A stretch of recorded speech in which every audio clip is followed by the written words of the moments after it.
Welcome, everybody. It's time once again for the next chapter with Charlie Hedges as he explores turning the page on his life and yours. Hey, Charlie. Hi, Paul. Good to be with you today. You know, today's show is going to be fun because we have back our good friend Terry Hershey. And as many listeners know, Terry is author of 17 books. He's an acclaimed public speaker, teacher, and what I like to call, and I think this is really apt, is a minister of grace and human dignity. Today, Terry and I will attempt to tackle a most sensitive question, and that is, how can detachment provide emotional sanity in an otherwise insane world? Now, at first glimpse, it would seem that to detach from your emotions might lead to some sort of callous and calculated mind, perhaps devoid of any compassion or empathy.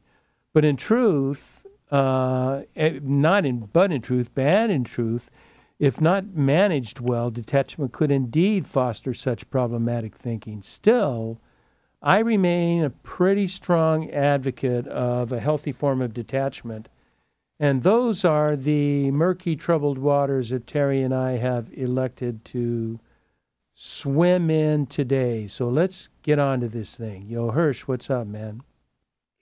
Charles, this is not atypical of the kind of conversations we have had over the years. Back in the day, it would have been over wine before you said no to that, which is a good thing. But we've still had those conversations, meaning we start the conversation having no idea where either one of us stand at the beginning. And you know, isn't that that's a conversation that it is it's a little bit awkward to do it on air without having any idea what it's going to come out like, but that makes it all the more fun. That's the whole point. Do you remember? If you go in with everything with your T's crossed and your I's dotted, you're not really having a conversation. You're not. No, I wholly agree. Do you remember? You know, as I take us down memory lane and I do a diversion here, back when we did a conference together. I believe it was Milwaukee, and it was the winter in Milwaukee, and neither one of us had any money, and we kind of got set up to have a nice dinner, and we had my dinner with Andre dinner, and it was about a 3-hour dinner, and it was no topic. We just discussed, and then we had these long periods of silence, which really, I think, reveal a good friendship, that you can have silence and you're comfortable with the silence. You don't feel like you have to invade the silence, and that was that kind of conversation where there was no agenda, no topic. We just kind of bantered around. I'll never forget that conversation. That was delightful. That was a good one. I love memories with you because we also had another wonderful, great conversation in Chicago one night when LeBron James walked in. And you went on. We won't tell people how we got to sit next to John Bray. Do you remember how I got us the seat next to LeBron? Yeah. I don't think we're allowed. I have to use words that we really can't use on air.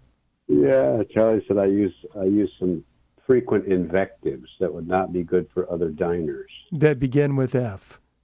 Yeah. And LeBron James walked in, and by golly, that was quite a night. That was good. Yeah, and I tried to get his autograph, and his whole posse came up and wanted to club me. Well, it'd be a good autograph to have today. They did good. The Lakers did great. Yeah, they did good. That final game was, their defense finally came alive. You know, Terry, I thought truly that over the years, you and I had pretty much covered the subjects of life, the universe, and everything.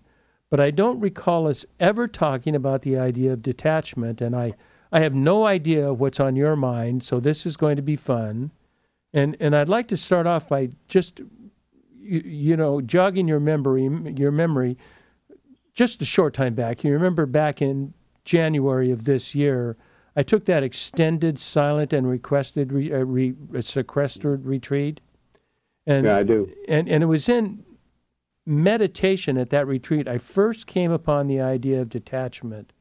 And it seemed to me for undue attachment, for it is undue attachment to people, to possessions, even to beliefs that take us to unnecessary states of stress, resentments, or false sense of security. They are what the mystics call the remnants of the false self, which is, taking over this true comfortable self that is comfortable with each other, with ourselves. And the spiritual masters that I've been studying all teach about the need to detach from anything that may lead us to something other than love. And just based on what I've said there, what strikes you? Anything? Well, for starters, I'm now that you added the phrase undue attachment, I'm with you. Because I have a problem with the word detachment just in and of itself. Okay. Because my entire psyche is predicated on detachment. In other words, when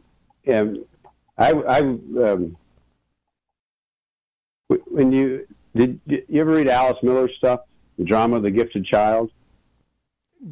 She's a novel writer? No. She's a psychologist. Oh, I'm thinking of another Alice. I'm thinking of Alice Walker, I think. Yeah, but at some point when you're wrestling with something in your childhood that gave you a sense, in your language, which I agree with, that gave you a false sense of self. In other words, it gave you a sense of yourself that really is not you at all. It's a sense of self that's lodged in either what people think or what you have to do or who you have to impress or a whole bunch of other things, or the shame that you're going to get if you're not that self. Well, if you've been raised that way, then detachment becomes the only way you find sanity. But what's wrong with that, Terry? Because you can only find undue attachment when you have at your core and you've recognized what is truly a grounded self. When you have a truly grounded self, then you can make choices for undue attachment. If you simply do detachment without having any awareness of what the reason is for that, then you're lost. Then it becomes a pathology almost. Exactly. It is a pathology. Yeah. And then what you do is you detach, but you're swimming for something because you're not sure who you are. And the thing about all the spiritual leaders to readers and teachers that you're talking about is that their capacity for that is because they had a sense of grounded self. So in a sense, they could say no to the ego, no to the false self. They could say no to that because they didn't need to play that game. Boy, that is, Terry, that really is, in my mind, that's exquisite thinking. That's brilliant thinking, because if you don't have something solid to attach to, some sense of, not just a sense of self, but this is where, I'm not going to mince words. This is where the role of the holy other comes in, that there is something else that you attach to that is bigger and greater than yourself, that is goodness and love and mercy. And when you have those to attach to, then you're attaching to something that you have hope for, that you have a chance of recovery. But like you're saying, if you're attaching to these just simply the antithesis of what you've been taught, there is no grounds in it. There are no boundaries around it. No sense of reality. Yeah, and I think and I'm thinking out loud about that, or at least in my head about that thing about attachment. So there was an article in in an Irish newspaper about a guy, a Connemara man, who was arrested for an automobile accident. And in the article, the police were there trying to get the story about what happened in the accident. And in the paper, there was this sentence that said, there were many onlookers, but there were no witnesses.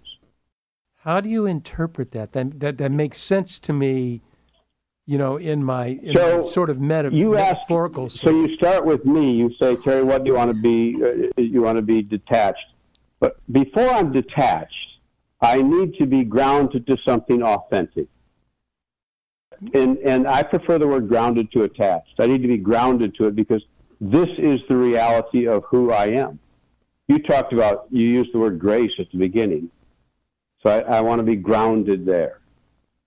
And so I bring, and the verb I like here is, then I bring to that world an investment. And if I'm invested in that, if I'm invested in grace and dignity and that, then when I'm buffeted by all the other stuff, I have the permission to undo myself from that other stuff because of the grounding I have. That is such solid thinking. I so agree, because as you were talking about all of the false selves that you had raising up, that they became your attachments, and that you were attached to being rewarded for these false selves, that there then becomes an extreme difficulty in a concept that's very important to you, in authenticity, to what are you authentic? You don't even know to what you're authentic. Yeah, that's exactly right. And the difficulty was because I didn't know any better. I assumed that was the only story. That was the only narrative. That was the only script. And so back to my original point, therefore, when detachment takes place in that environment, then I'm lost. Yes, and you're lost if you don't detach either. So you're you've got to detach to something.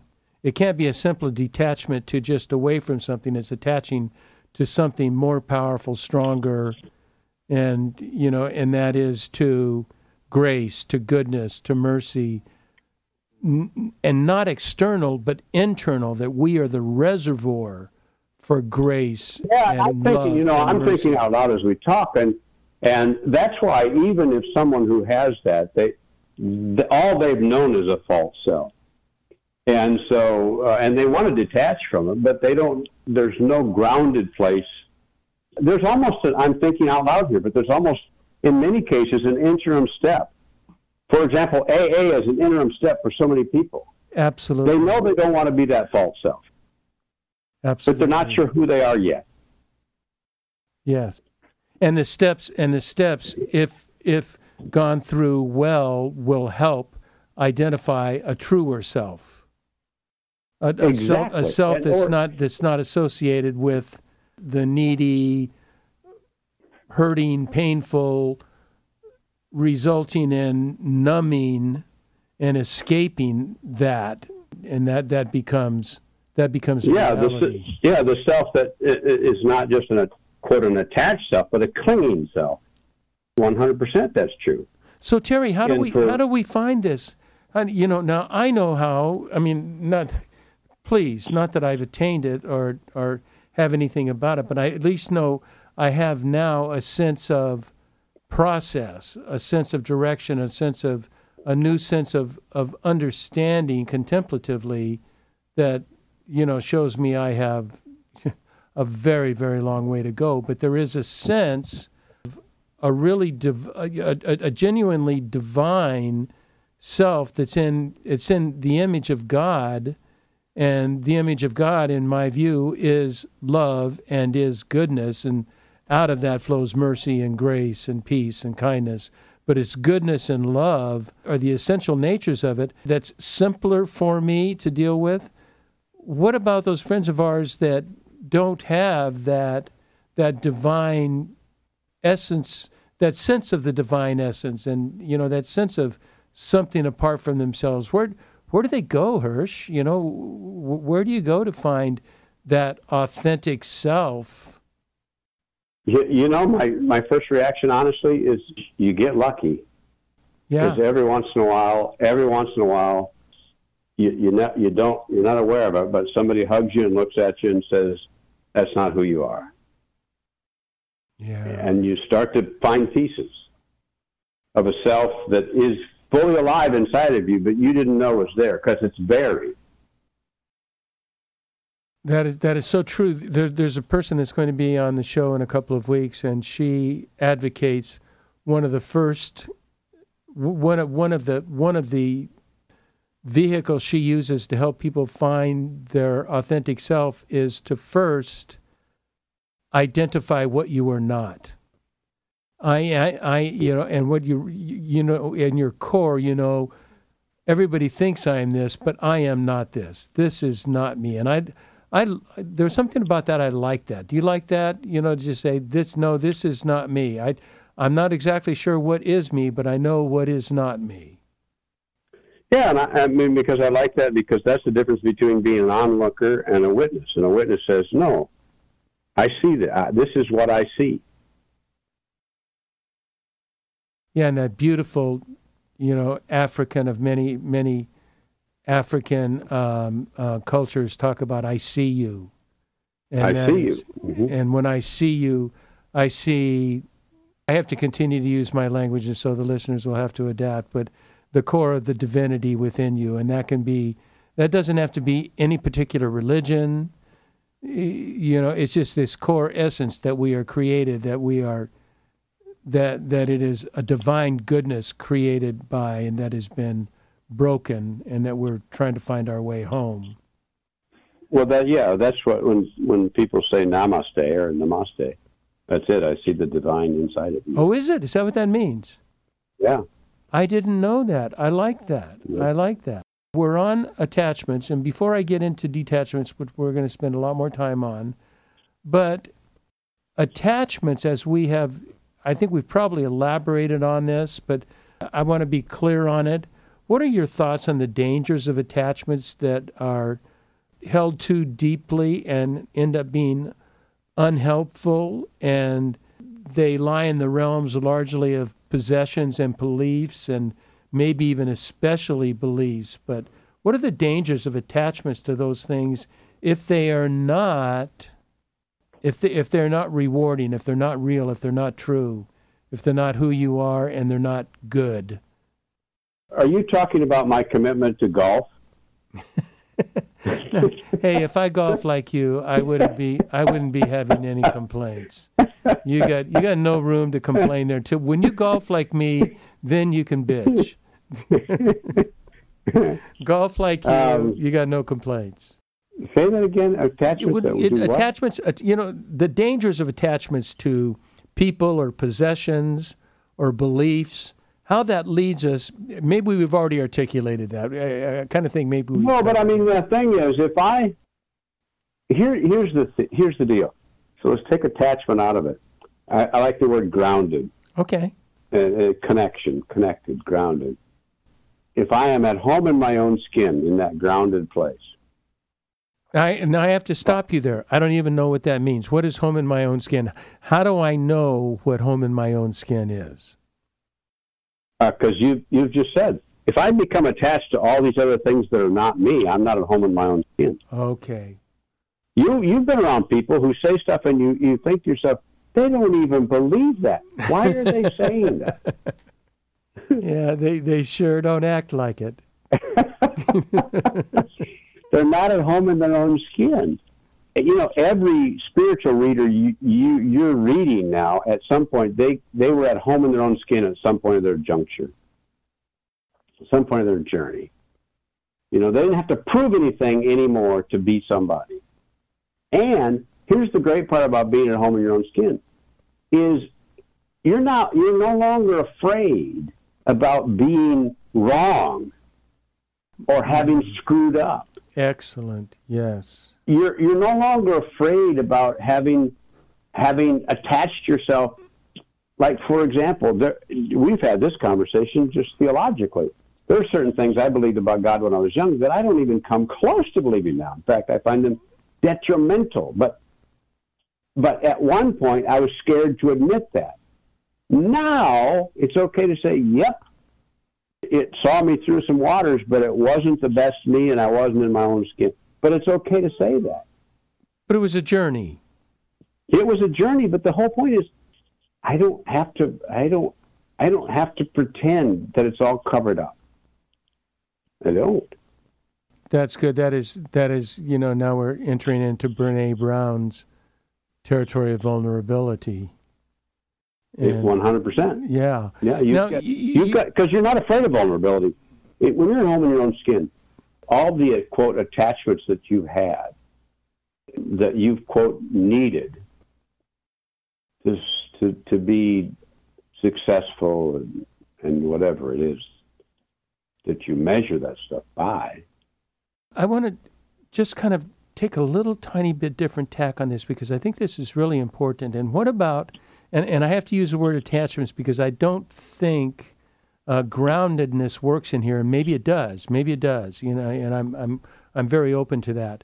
But there is that kind of attachment to the false self that when it is challenged, it begins to control your mental or your emotional and spiritual selves. That when somebody offends you or criticizes you or fails to acknowledge you, let's take you out of it. When someone offends me, doesn't acknowledge me, then that takes control, and I respond sort of a self-doubt or an anger or a frustration.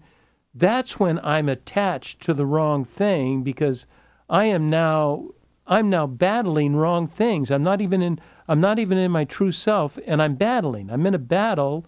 That's because, and I wholeheartedly agree with that. And you can tell when your reaction is simply outrage or reaction. If I'm reacting, merely reacting, then they've hooked something in me, and then I know I'm fighting the wrong war. I'm fighting the wrong battle there. They're making some sort of declaration about my worth and or identity that is not acceptable because I don't believe it myself. Yeah, I only believe it out of it protects me. That 100% true. And then you're messing with my protection, because so often my beliefs, I am what I believe, and if I'm not capable of challenging my beliefs, I'm in trouble.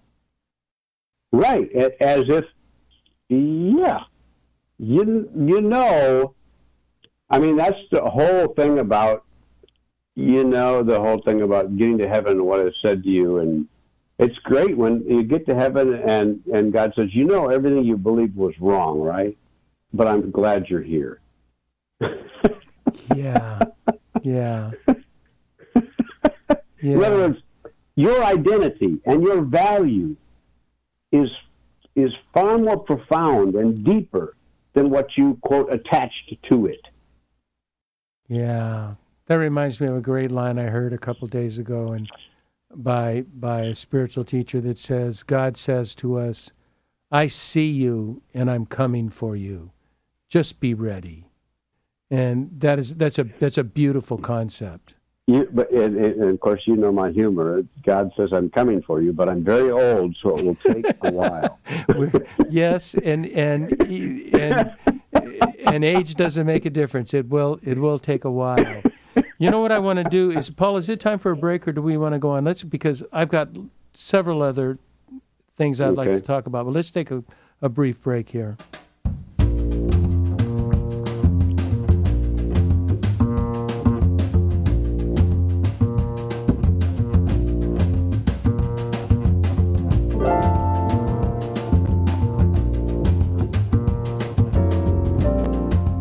Hi, this is Charlie Hedges, and you're listening to The Next Chapter with Charlie, and I'm with my great friend, Terry Hershey. We are talking about let me look at the title of this show so I know what we're talking about. We're talking about detachment and emotional sanity. The word detachment is a very scary word, and we're going to, well, it's not that it's a scary word, but if not used properly, it's a very dangerous word. I think, you know, I had mentioned earlier, and I will recount that as I'm looking for what I mentioned, that at first glimpse, it would seem that to detach from your emotions might lead to some sort of callous and miscalculated mind, devoid of compassion or empathy, and that could happen with detachment, couldn't it, Terry? Yeah. That you separate from emotions that are indeed critical, yet if you get so tied to the emotion that what others do or say or believe brings you to some sort of vitriol or anger or self-doubt, then that attachment to that belief is not as healthy as it might be, because it needs to be, we need to hold, I believe we need to hold views of ourself and our belief system. Would you agree with this? That we need to hold on to it, but we need to hold on to it loosely, not with a vice grip, that it is malleable and it can change and it can adjust with more information and more experience? Our identity, you say? Yes. Yeah. Our known identity, because what do we know? Because we don't, it takes a lifetime to know yourself.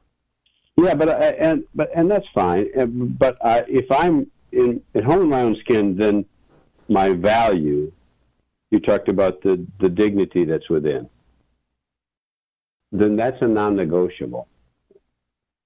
And it takes a lifetime to actually embrace that at some time. And the times I don't embrace it well, then I attach myself to other things that I think will prop me up. Yeah. That's how I know it. That's how I know it's a crazy attachment, because it props me up. And that's what I wanted to get in. No, go ahead, and then I'll ask my question. Well, I'm just going to say, like the vitriol now in conversations. Social media is just crazy. Oh, I can't even look at it. Yeah, and someone says, you shouldn't be so emotional. And at face value, I get that statement. I do. I get that statement. But there's a part of me that, if you take an issue, like an issue of, let's just take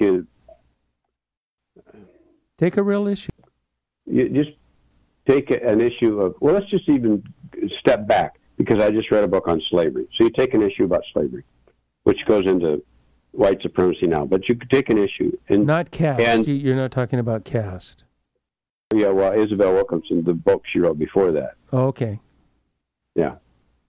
You say I should detach from my emotions. But here's the thing, is that if I'm not an onlooker but a witness, then I give a shit. I care. Well, if you give a shit, your emotions are involved. So I've tried to sort this out. But there have been times when my emotions, quote, have gotten the best of me, because they didn't come from the authentic part of myself. They only came from the part of myself that had to prove something or better somebody or beat somebody up. Very good point. You and I we've both had conversations where we've been quite angry, emotional. Yes. But there's no need to beat each other up. Right. And that's because I've been right.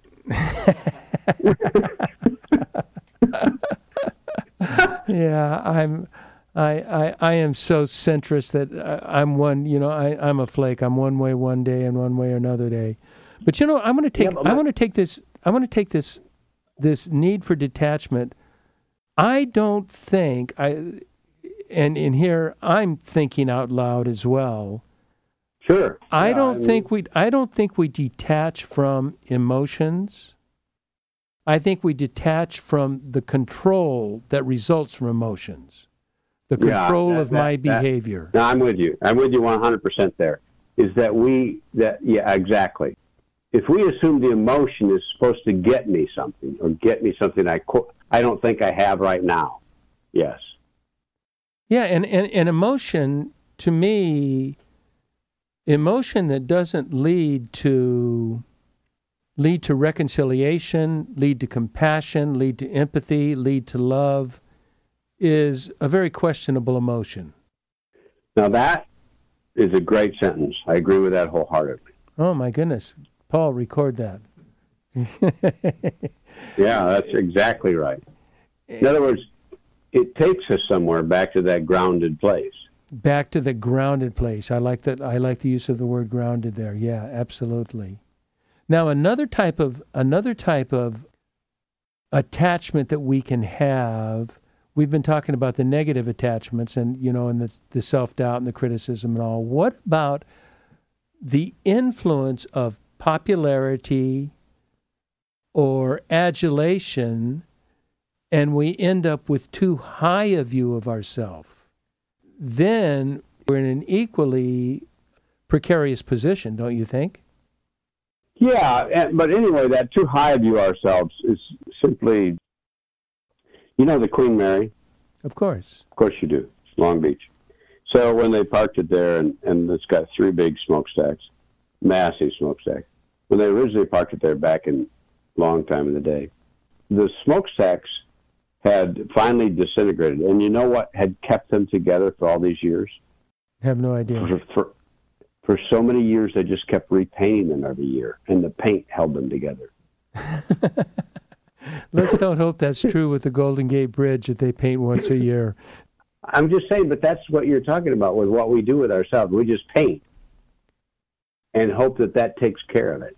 But, I guess what I'm getting at is the popularity adulation. As soon as we start believing that, we start thinking so highly of ourselves that we are not capable of being brought down a bit or criticized, and that ends up in the anger. And if it ended up in self-doubt, that would be good, but the self-doubt is denied, so it's just a totally view of somebody else is wrong. Look at all these people that love me. How dare you not love me? And you see, and people with that kind of insecurity, everybody has to be a member of the choir, and then.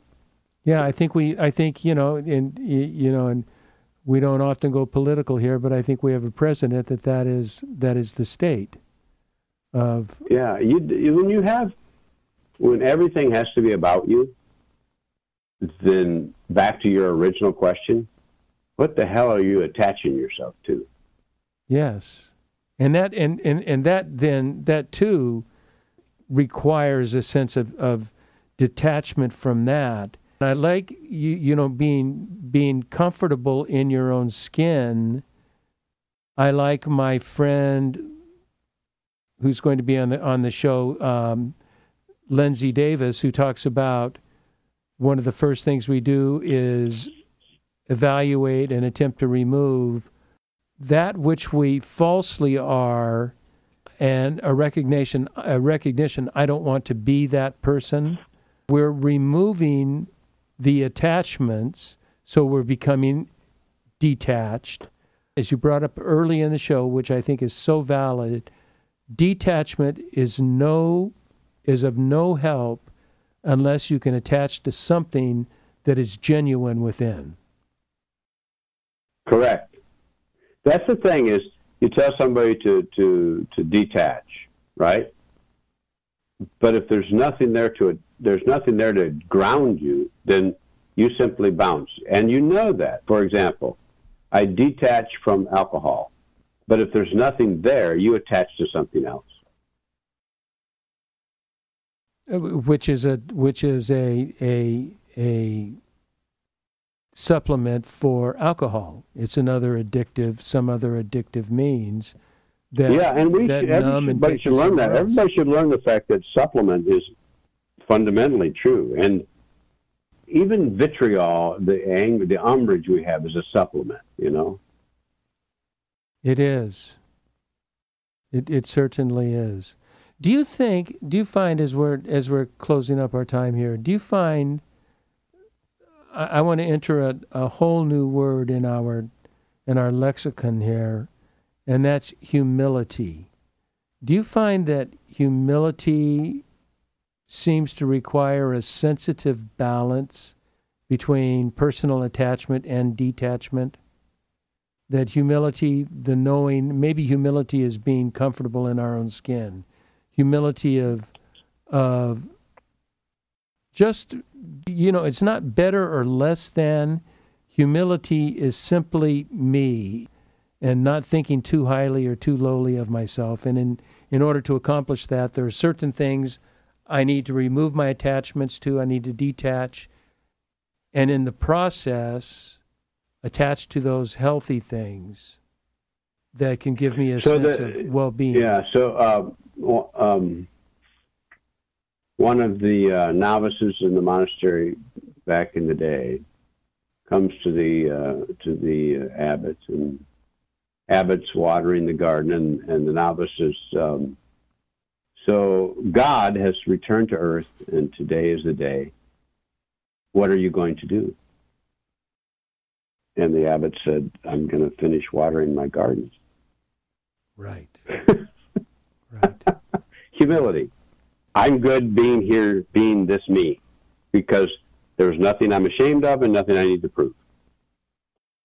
And I have a follow-up story to that goes back a few years. It goes back to St. Bonaventure in the 1200s, and he was made bishop of the Franciscan order, and he was in his monastery doing dishes, and so they came with a holy procession with. I'm not Roman Catholic, so I don't know. Is it a mitre or a mite? The hat that a mitre. The mitre came with a bishop's mitre. He was doing dishes, and he told him, "Go hang it out on a tree. I'll pick it up after I'm done doing dishes." Exactly. Yeah, I'll keep watering the lawn. I got dishes to do. In other words, and that's the thing about the thing that the statement from a priest in the 1700s, the sacrament of the present moment, that you're literally grounded in this moment. You're okay right here. You're alive and well right here. You are alive and well right here, and all that we need in life, I believe this, Terry. I don't believe that we discover any greatness in our souls. We recognize it because it already resides within us. Our goodness, our love, our image, in my language, our image of God is in us at creation, and it's been hidden, it's been locked away by the flawed nature of humanity. But every now and then, when we hear truth, when we hear beauty, perhaps in some of our conversation, we don't discover that beauty, that divine nature within us. We simply recognize it. It's already there. Recognize and embrace.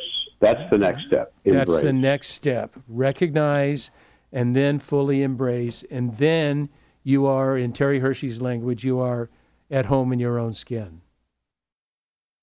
Amen. Charles, that was good. Amen. Yeah. I think that's a fine way to come to resolution of this absolutely not so difficult subject. Boy, you had just wonderful ideas, Terry. It was so helpful for me. I mean, because this is something I am personally wrestling with, not wrestling with, but something I'm personally dealing with, and is part of my life right now. And you gave me lots of ideas of clarity that were really helpful. Thank you. And I think I want to say this, because I know you personally, though, too, but the freedom to wrestle with is the power here. In other words, that's part of the deal. It's not like something will be resolved one day or not resolved. The wrestling with is really the miracle of the grace being uncovered. You cannot bring up the story of Jacob wrestling with the angel of God. And absolutely. And says, there you go. I will not, Jacob saying, the angel of God saying, I have to leave. It's morning, I have to leave. And Jacob saying, I will not leave until you bless me. And he says, okay, what is your name? And he says, my name is Jacob. And he says, no, your name is no longer Jacob. Your name is Israel, which means those who wrestle with God.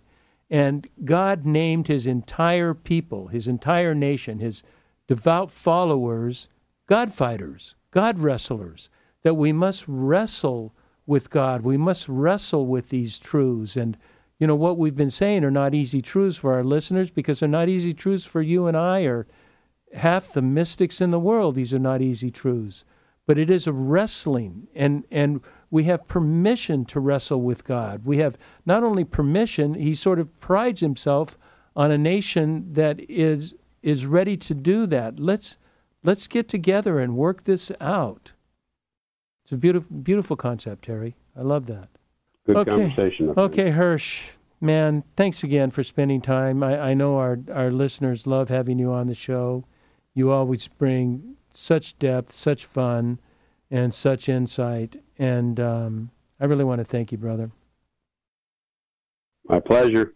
Always good. Thank you. And I also want to thank all our listeners for tuning in to The Next Chapter with Charlie. And please be sure to check us out at our website, thenextchapter.life. And until next, this is Charlie Hedges signing off. Bye for now.